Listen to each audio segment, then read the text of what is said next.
Wala sa kayong kahit anong tungkol sa Bella. Hindi niya alam kung anong gusto ni Bella, kung anong pinatatakutan at kung anong ugali niya.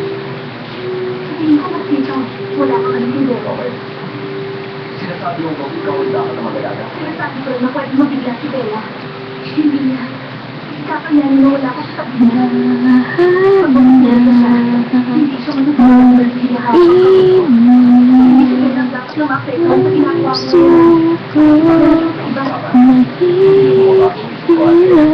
Tumawag ka pang nabasa.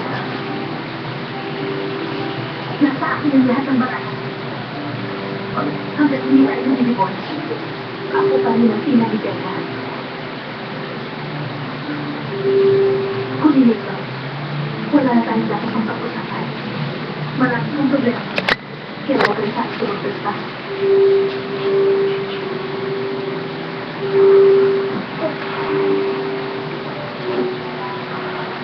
Ano? Dadalhin si Bella sa babae niyo? Kailangan ko tulong para magkakasip silang dalawa. Kailangan na lang natin si Bella na mapalagay siya sa tulad niya niya.